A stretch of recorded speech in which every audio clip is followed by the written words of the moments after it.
Viewers, big breaking news coming in from the business world. The Indian markets followed the path of the global bloodbath in the stocks indices, and both indices of India opened with a heavy selling pressure. That Nifty 50 index tanked 5% in the opening, marking one of the highest falls since COVID during the opening time, and they opened at 21,758.40 points with a decline of 1,146.05 points or 5%. Meanwhile, the BSE Sensex was also down by 5.29%, opening with a decline of 3,984.80 points or 5.29% at 71,379.8 points. Now, experts have stated that the need of the hour is to reform package by the government to help the markets navigate this global sell-off amid Trump's announcement of these massive tariffs on various countries, including India. Now, joining us live on this broadcast is market expert PK Basu. So thank you for speaking to Republic Media Networks. Now, India, of course, has also not been spared. We are seeing the markets are bleeding. This is the post-effect of Trump's tariffs. How do we go on from here forward, making sure that markets don't bleed as they're bleeding today, sir?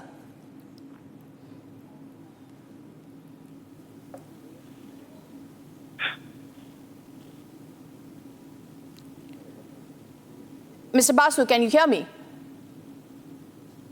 Hello, yes.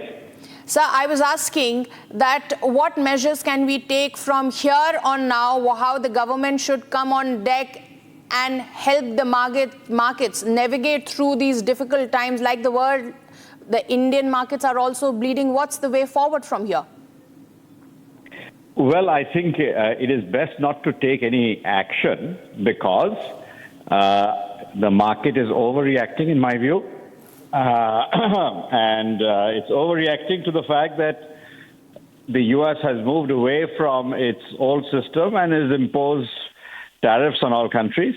You'll find that over the next day or two, first of all, the tariffs haven't yet come into force, except the 10% tariff. So when the tariffs are supposed to come into force on Wednesday, April the 9th, many countries, including Vietnam, India, the EU, are negotiating a mutual reduction in tariffs with the U.S.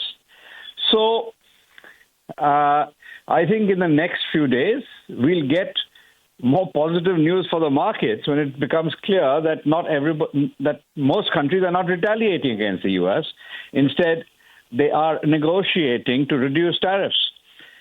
The exception being China. So, companies that produce a lot in China are going to suffer. So, the likes of Apple and Nike do produce a lot in China, and they will suffer. But India, if you think about the market logically, Indian companies produce very little in China.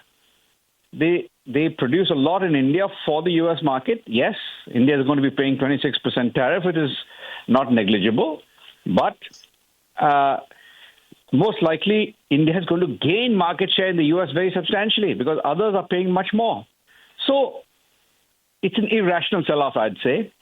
And therefore, I would look at this as a buying opportunity, not just in India, but also in the U.S. Of course, you have to be a little discerning. The likes of Apple and Nike are going to suffer some short-term consequences. They'll be able to overcome it over time. But yes, short-term, there'll be negative consequences for the first couple of quarters in terms of their earnings.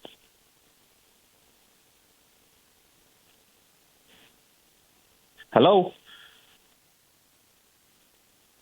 Yes, I can hear you. I can hear you.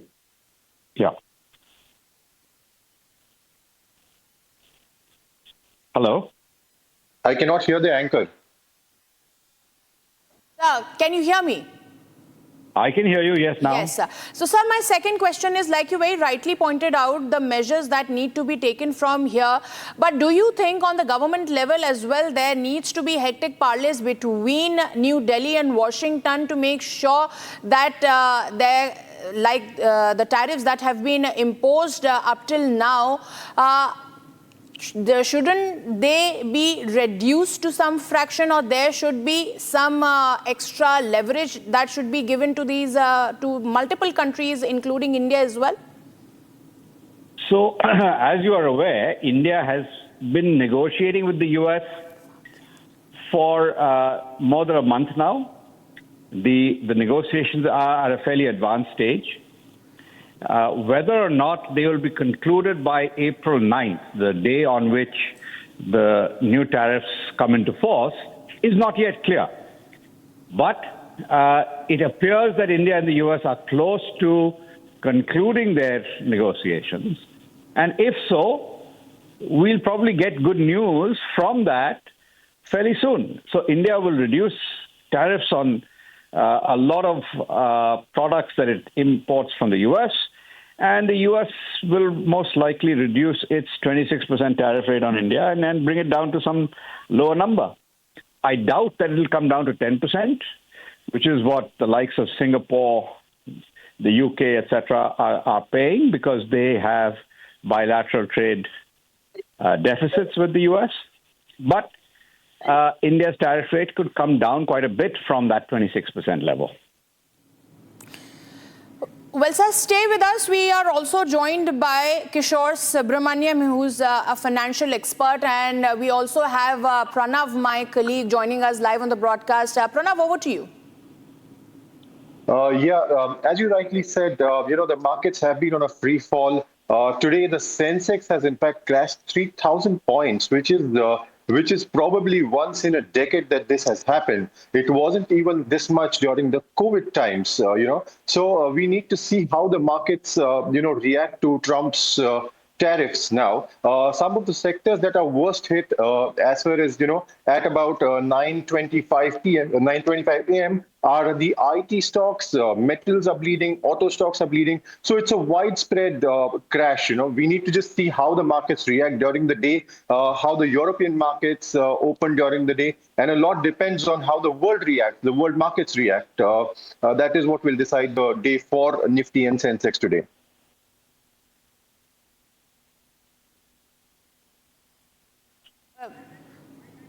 Pranav, we also have Mr. Subramaniam joining us live on this broadcast. You can toss a question to him as well.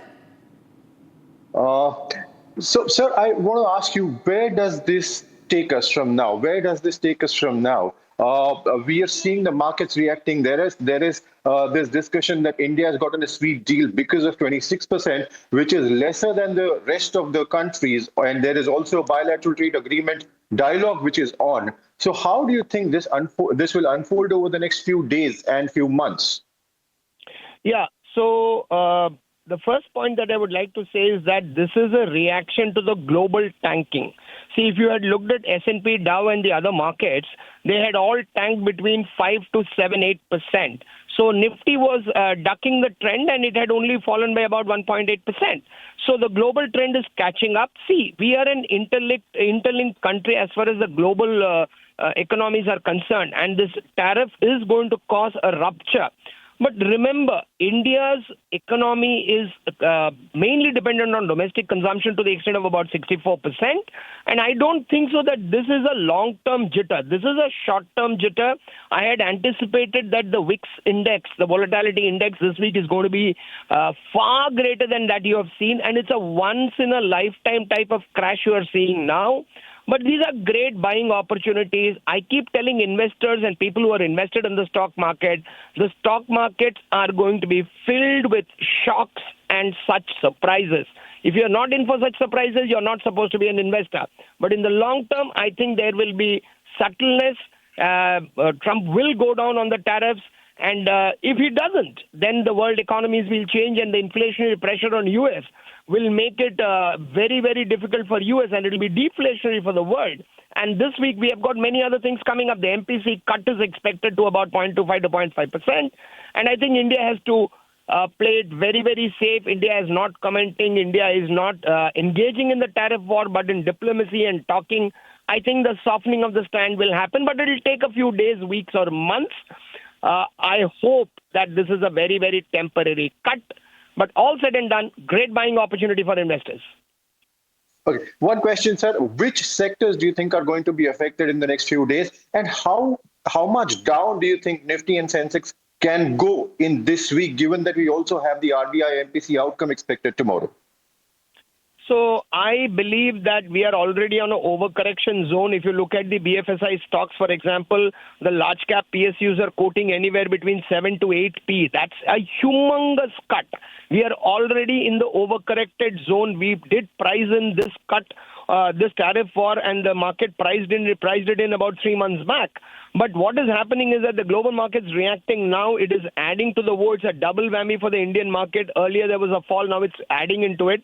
It has seen some kind of recovery, but whether it will last, one has to see. Currently, Sensex is down by 2,500 points. This was on expected lines because on Friday, when China announced retaliatory measures and they also imposed 30 plus tariff on US import, the US market went took a downward turn and it gave closing of 2,200 negative. So this was expected that on Monday when the Asian markets and other markets open, they will open with a huge gap down, and that has happened because investors feel that in the event of trade war, nobody wins. And this would be inflationary for everybody, and this will slow down. This will slow down the global GDP growth. This will slow down, even the countries which are export-oriented, their growth. And overall, when the largest economy is likely to have a recession, this will have ripple effect on all the economies of the world. Sir, how do you look at the market health in the coming days? Do you see the market? Well, it all depends. It all depends on how soon this crisis is resolved. Apparently, as of now, nothing looks possible in the near term, but you never know, and you have to keep hope for the future. So, if you talk about the investor, what should he do? Well, investors should buy companies which are great companies, which are now available at a fair valuation, and invest for 3 to 5 years period. Thank you. Mr. Basu, my next question to you is the government needs to do that? Does the government need to do something? Can we expect some kind of stimulus, some kind of intervention from the government, because the market seems to be in a free fall? No, the government should not respond. It is completely inappropriate to interfere in the market, especially because some of the sell-off is irrational. Now, there appears to be an assumption that the U.S. and the global economy is about to go into recession.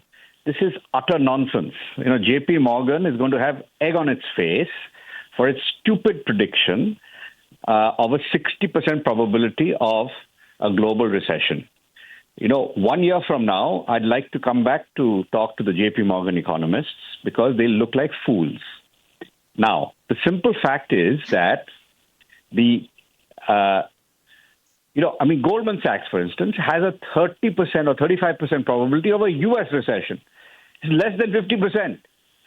Okay? So they're not saying there's going to be a U.S. recession. There's only a 35% chance. And S&P has around 30-35% chance of a U.S. recession. Now, there, of course, has been a reduction in most people's estimates of U.S. economic growth over the next 12 months as a result of these tariffs. But what is happening is that only one country, China, has so far retaliated against the U.S. It is very good that China is being so foolish as to retaliate, because China imports very little from the U.S. relative to how much it exports to the U.S. So it is shooting itself in the foot by taking retaliatory action. the US is the largest market for Vietnam and India. It is the largest market for Canada by a long way. 77% of Canada's exports go to the US. So for these countries, it makes sense to negotiate with the US and try and come up with a mutual reduction in tariffs, which is what most countries are going to do. China is the exception. Now, this whole thing began because China is not a normal market-based economy. We have to understand that China is ruled by a communist party. The army of China is not China's army. It is called the People's Liberation Army. It belongs to the Communist Party. The Communist Party of China has created an economy where it just keeps adding capacity. And it adds capacity without considering the impact on even its domestic overcapacity situation. And now it is flooding the market with its overcapacity. So the world must not allow this to continue. And I'm glad that Trump is trying to put a stop to it. And we are aligned with the U.S. Vietnam is aligned with the U.S. And we have to make sure that we come back to a more rational economy without the Chinese Communist Party flooding the world with its overcapacity. The only place in the world for the last 30 years where investment has grown is China at a ridiculous pace. Everywhere else in the world, we have an investment drought because China is creating capacity. As you look at steel, aluminium, cement, China has now more capacity, more annual production than the whole world had 20 years ago in all these things. And there are many newer products like EVs and polysilicon wafers, etc., where almost all the world's production is in China. This cannot go on. Why should one country be producing everything and the rest of the world just sit and buy its stuff? And it is not. But then, my next question is to Mr. Subramanian is that what should the Indian investor do in this case? Because we have a massive 22,000 crore worth of SIPs flowing into the market every month. What should the mutual fund and SIP investor do in this case? Should we just wait and watch or pour money? Okay, so as we often advise investors, these are times when you need to be absolutely ignoring the news and the bloodbath. How many times has this happened in the last 3 decades? At least 10 times. So why are you worrying? The markets always come back. So in the long run, is there an economic instability? Is there a fundamental economic fault line in the country? Is there a problem with the macros in the country? Is there a problem where there is government instability or policy instability or even a policy drought? Nothing. So an investor, if you have money, buy on these dips. For the sensations that happen, keep buying at the dips and ensure that as an investor, you stay put the course. Because at the end of the day, in the short term, it's all frenzy and too much of noise. But in the long term, it's the patient who gets rewarded. So as it's often said in the stock market is a place where the money gets transferred from the impatient to the patient. This is the time to buy and stay put.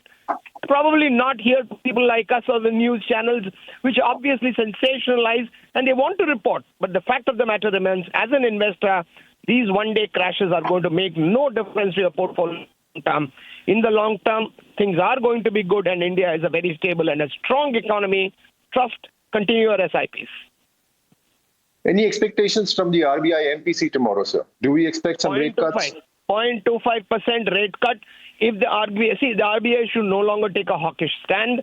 I believe they need to really cut rates, and India needs to go aggressive. And as my friend Mr. Basu said, JP Morgans and the Goldman Sachs are going to have egg on their face. I think the Indian market is going to outbeat every single market in the coming 2-3 years, and history will be witness to the fact that these were irrational cuts. Reciprocal tariffs are important and the global order may change. And well, noted down from me that this would mark a date in history where U.S. supremacy as an economic superpower is very soon going to come to an end. And this is the beginning of the end. I believe US will, as a resilient economy, it will stay its course being very large, but being the only superpower and China being the only source and destination for production and manufacturing is going to end. I believe the rise of the global south of India is happening. These are absolutely emergency situations and irrational cuts on the market.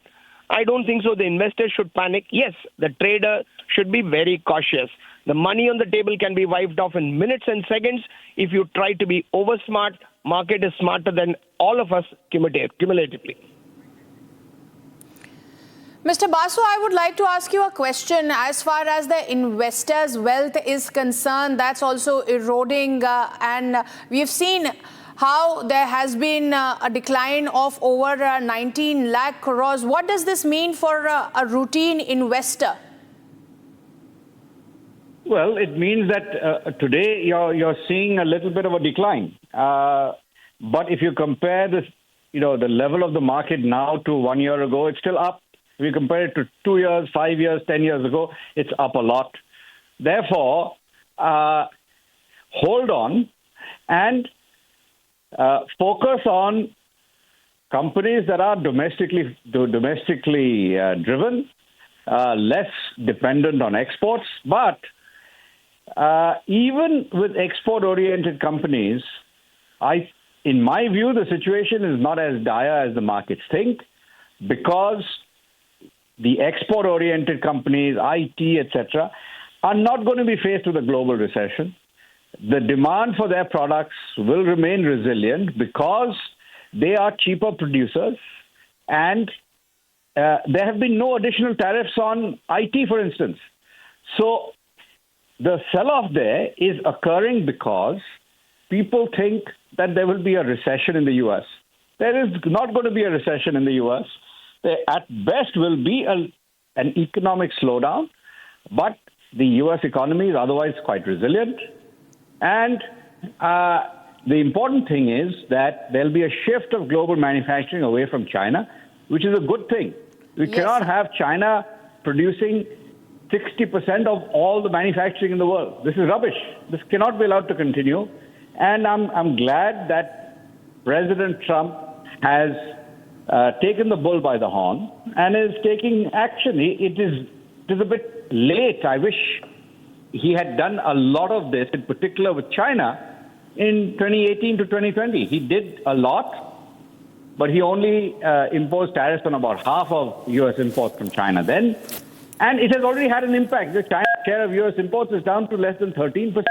It was 22% in 2018. So there's been an impact. But the impact is going to increase now.